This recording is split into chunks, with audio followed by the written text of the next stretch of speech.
Hi guys, এটা ছিল রামনবমীর দিন। সকাল সকাল আমরা পুজো দিয়ে বাইরে যাওয়ার উদ্দেশ্যে রওনা দিয়ে দিছি। আর এদিকে দেব একটু রাগ করছে কারণ আমরা ওরে নিব না। যাই হোক, আমরা চলে যাচ্ছি ঢাকার টিকাটুলিতে অবস্থিত রামসীতা মন্দিরে।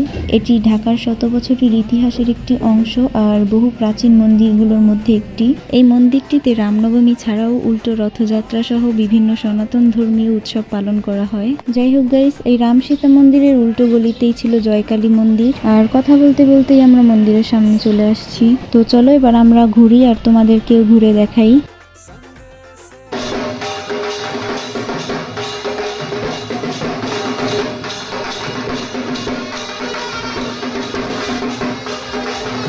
যাই হোক, ওই একটা মন্দিরের মধ্যে অনেকগুলো মন্দির ছিল, যেমন বজরংবলীর মন্দির, মহাদেবের মন্দির, রাধাকৃষ্ণের মন্দির, লোকনাথ ব্রহ্মচারীর মন্দির, মা দুর্গার মন্দির, তাছাড়াও মা কালী, নারায়ণ আর শনির মন্দির। আর গাইস, শনির মন্দির বলতে একটা কথা মনে পড়লো, টিভিতে যখন আমরা ছোটবেলায় শনি দেখতাম তখন ওই শনির অভিনয় করছিল যে কার্তিকী মালবিয়া, ওকে আমাদের 3 বোনেরই অনেক পছন্দ ছিল। যাই হোক, মন্দিরে অনেক ঢাক ঢোল বাজাইতেছে আর এই জন্য আমি নাচতেছি।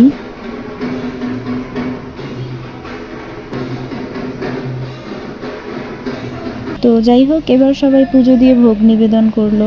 আর গাইস, সত্যি কথা বলতে সবাই আসছে পূজা দিতে আর আমি আসছি খিচুড়ি খাইতে। মানে প্রসাদে যখন খিচুড়ি হয় সেটা আমি মিস করি না। তাই যারা রান্না করতেছিল আমি আবার তাদের সাথে ভালো বন্ধুত্ব রাখছিলাম, যাইয়া তাদেরকে দাদু দাদু বইলা পটাইতেছিলাম। যাই হোক, এবার পুরোহিত মশাই যজ্ঞ করতেছে আর যজ্ঞ শেষ হওয়ার পর আমরা ভগবানকে ফুল নিবেদন করে সবাই শোভাযাত্রার উদ্দেশ্যে রওনা দিই।